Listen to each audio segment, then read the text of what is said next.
En el nombre del Padre, del Hijo y del Espíritu Santo. Amén. Gracias, Señor Jesús, por todo lo que nos das, por todo lo que nos permites vivir y experimentar. Señor, te alabamos y te bendecimos. Te damos todo el poder y la majestad. Tú que eres el Señor de señores, el digno de toda gloria. En tus manos encomendamos nuestro espíritu, Señor, y te pedimos que envíes tu Espíritu Santo para que tengamos el entendimiento, la docilidad y la voluntad de escuchar, profundizar, entender y crecer con lo que nuestra Madre la Iglesia tiene que decirnos. Todo esto te lo pido en el nombre del Padre, del Hijo y del Espíritu Santo. Amén. Pues bien, mis queridos hermanos, vamos a continuar con el numeral 1465. Ya vamos bien adelantados, prácticamente ya vamos a la mitad. Miren nomás qué belleza. Bueno, cuando celebra el sacramento de la penitencia, el sacerdote ejerce el misterio del buen pastor que busca la oveja perdida, el del buen samaritano que cura las heridas, del padre que espera al hijo pródigo y lo acoge a su vuelta, del justo juez que no hace acepción de personas y cuyo juicio es a la vez justo y misericordioso. En una palabra, el sacerdote es el signo y el instrumento del amor misericordioso de Dios con el pecador. Numeral 1466. El confesor no es dueño, sino el servidor del perdón de Dios. El ministro de este sacramento debe unirse a la intención y a la caridad de Cristo. Debe tener un conocimiento probado del comportamiento cristiano, experiencia de las cosas humanas, respeto y delicadeza con el que ha caído. Debe amar la verdad, ser fiel al magisterio de la Iglesia y conducir al penitente con paciencia a la curación y a su plena madurez. Debe orar y hacer penitencia por él, confiándolo a la misericordia del Señor. Miren nomás qué hermosa responsabilidad y difícil tiene que hacer el sacerdote. El confesor no es dueño, sino el servidor del perdón de Dios. Y todo lo que el sacerdote debe de hacer. Miren qué hermoso cómo nos muestra que no es Él el que nos confiesa, el que nos perdona los pecados con su poder, como a veces piensan, ¿no? Por malentendidos, no saben, sino que es por la gracia y la misericordia de Dios. Tiene que orar por nosotros, tiene que hacer penitencia, tiene que hablarnos con respeto. Toda persona, aquí voy a decir lo contrario a lo que normalmente digo cuando les digo de que no nomás es misericordia y misericordia. En este caso voy a hablar lo que debe de ser la misericordia y cómo se debería recibir. Algo resumido. Dios tiene una misericordia infinita y nos trata con ternura y con amor cuando venimos al confesionario, cuando nos reconocemos culpables frente a Dios. Dios nos trata con ternura, con amor y todo nos perdona. Pero eso es una cosa de la misericordia y otra cosa es que creer que Dios perdona todo, al cabo Él es amor, sin que tenga que arrepentirme o confesarme. No, tiene que haber una disposición de nosotros. El único límite que tiene la misericordia y el amor de Dios es el que tú y yo le ponemos cuando decimos no quiero la misericordia. Y no me refiero a decirlo con palabras, sino con hechos. Cuando me niego a la confesión, cuando me niego a arrepentirme, cuando me niego a querer hacer un cambio de vida, ahí nosotros le decimos no. Cuando estoy, como decimos en México, en medios chiles, hay gente que está dentro de la iglesia y participan y oran y son de Eucaristía diaria y de oración diarias, de rosarios diarios, pero están entre el mundo y la iglesia. Y no estoy juzgando a la gente que vaya todos los días, no, ojalá yo hiciera tuviera ese deseo de hacer eso. Pero me refiero a esas personas que están, como dice Apocalipsis 3:15, me parece que es, no eres frío ni caliente, están tibios. Unos días muy católicos, muy cristianos, pero otros días bien paganos de fiesta en fiesta, o viviendo en amaciato. Muy cristianos, pero viviendo en amaciato. No toman esa decisión y juegan con el mundo. A veces dicen, no, es que ya no estamos teniendo relaciones, entonces ¿para qué estar juntos? Seamos realistas. O estás con Dios o no estás. De hecho, no sé, bueno, toco este tema, no era lo que pensaba tocar, perdonen que me alargue tanto, pero bueno, salió. Pero miren, hay gente que viven en Amaciato y, y según van con el sacerdote para que les dé permiso de tomar la Eucaristía y le dicen al sacerdote que no tiene relaciones sexuales. Yo en lo personal dudo mucho que eso sea posible. Yo no, al menos, ahora sí voy a hablar claramente y digamos mundanamente, yo no me trago ese cuento. Yo sé que tarde o temprano caen. Pero ese soy yo. A lo mejor estoy juzgando algo que no es así. Pero esa es la manera que yo lo entiendo. Yo digo, estando dos hombres, dice el padre Lustero, la cacha chola, tú y yo cholos. Pues, ¿qué puede pasar? Pero bueno, digamos que no lo hacen. Digamos que sí se respetan y no tienen relaciones sexuales. Y están viviendo en la misma casa y durmiendo separados para no caer en la tentación. Vamos a asumir que así es verdad. Pero se les olvida un detalle. Si tú estás dentro de la iglesia, si tú estás sirviendo, queriendo evangelizar, y, y sabe la gente que vives junto con tu pareja sin estar casado, y sabe la gente que tú vives junto sin estar casado, entonces, y tú pasas a tomar la Eucaristía, dime si no vas a causar escándalo o no. Eso es de causar escándalo. Eso no está bien, estás causando escándalo. Y no debemos de ser, ¿cómo se dice? Causadores de escándalo, no me acuerdo la palabra, pero no debemos de ser causadores, ocasión de escándalo. No debemos de dar ocasión de escándalo, también eso es pecado.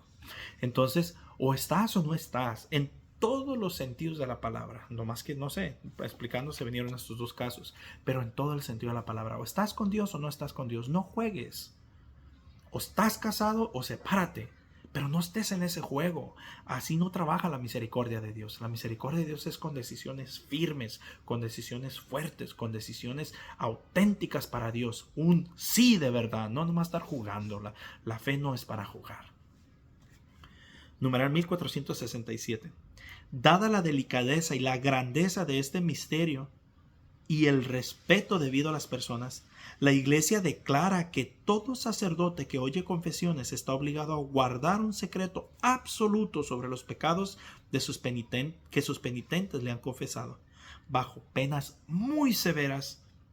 Tampoco puede hacer uso de los conocimientos que la confesión le da sobre la vida de los penitentes. Este secreto, que no admite excepción, se llama sigilio sacramental o sigilo sacramental, porque lo que el penitente ha manifestado al sacerdote queda sellado por el sacramento. O sea que el sacerdote por ningún motivo primero tiene que morir antes que revelar lo que tú le has confesado. Efectos de este sacramento. Numeral 1468. Toda la virtud de la penitencia reside en que nos restituye a la gracia de Dios y nos une con Él con profunda amistad. El fin y el efecto de este sacramento son, pues, la reconciliación con Dios. En los que reciben el sacramento de la penitencia con un corazón contrito y con una disposición religiosa. Miren, nosotros que recibimos la reconciliación con Dios, tenemos que tener esto, una penitencia con un corazón contrito y con una disposición religiosa. Tiene como resultado la paz y la tranquilidad de la conciencia, a las que acompaña un profundo consuelo espiritual. En efecto, el sacramento de la reconciliación con Dios produce una verdadera resurrección espiritual, una restitución de la dignidad y de los bienes de la vida de los hijos de Dios, el más precioso de los cuales es la amistad de Dios. Numeral 1469.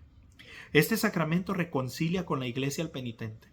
El pecado menoscaba o rompe la comunión fraterna. El sacramento de la penitencia la repara o la restaura. En este sentido, no cura solamente al que reintegra en la comunión eclesial. Tiene también un efecto vivificante sobre la vida de la Iglesia que ha sufrido por el pecado de uno de sus miembros, establecido o afirmado en la comunión de los santos.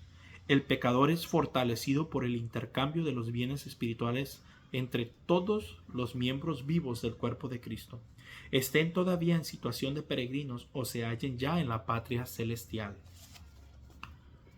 Pero hay que añadir que tal reconciliación con Dios tiene como consecuencia, por así decir, otras reconciliaciones que reparan las rupturas causadas por el pecado. El penitente perdonado se reconcilia consigo mismo en el fondo más íntimo de su propio ser, en el que recupera la propia verdad interior. Se reconcilia con los hermanos agredidos y lesionados por él de algún modo. Se reconcilia con la iglesia, se reconcilia con toda la creación.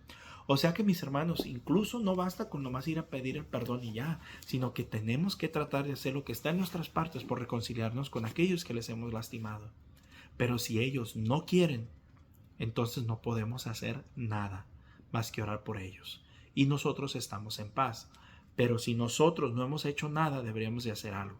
Por lo menos discernir la situación. Porque bueno, hay heridas que se han causado muy graves, muy fuertes, en las cuales pues sinceramente la otra persona quedó tan herida que lo que quiere es lastimarte. Entonces tampoco podemos vulneralizarnos y hablar con la persona y que después esas cosas las use contra ti porque te va a hacer más daño. Entonces también uno tiene que usar la prudencia, ¿no? Pero en lo que cabe, tratar de siempre buscar resolucionar lo que se haya hecho, la ruptura que se haya hecho con las personas a causa de nuestras heridas o pecados que hayamos cometido. En este sacramento el pecador, confiándole al juicio misericordioso de Dios, anticipa una cierta manera al juicio, el juicio al que será sometido al fin de esta vida terrena. Porque es ahora, en esta vida, cuando nos es ofrecida la elección entre la vida y la muerte, y solo por el camino de la conversión podemos entrar en el reino del que el pecado grave nos aparta, convirtiéndose a Cristo por la penitencia y la fe. El pecador pasa de la muerte a la vida y no incurre al juicio. Juan 5:24. Las indulgencias. Numeral 1471. La doctrina y la práctica de las indulgencias en la Iglesia están estrechamente ligadas en los efectos del sacramento de la penitencia. ¿Qué son las indulgencias? Las indulgencias es la remisión ante Dios de la pena temporal por los pecados ya perdonados, en cuanto a la culpa que un fiel dispuesto y cumpliendo determinadas condiciones consigue por mediación de la Iglesia, la cual, como administradora de la redención, distribuye y aplica con autoridad el tesoro de las satisfacciones de Cristo y de los santos. Las indulgencias es parcial o plenaria según libere de la pena temporal debida por los pecados en parte o totalmente. Todo fiel puede lucrar para sí mismo o aplicar por los difuntos a manera de sufragio las indulgencias tanto parciales como plenarias. O sea que, mis hermanos, las indulgencias plenarias son aquellas que de todo pecado que cometamos queda una huella, una marca. Aunque ya se nos fue perdonado, queda una marca. Las indulgencias borran esa marca. Las consecuencias, esas no se pueden quitar. Por ejemplo, asesinaste a alguien y recibiste indulgencias plenarias para que se te perdone ese pecado, pues el muerto no vuelve a revivir. Obviamente eso ya no se puede hacer. Esa es una consecuencia, por decirlo así. Las penas del pecado, numeral 1472.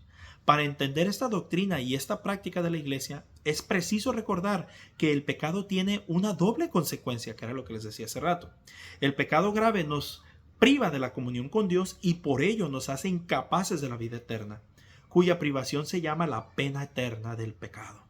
Por otra parte, todo pecado, incluso venial, entraña apego desordenado a las criaturas que es necesario purificar, sea aquí abajo, sea después de la muerte, en el estado que se llama purgatorio.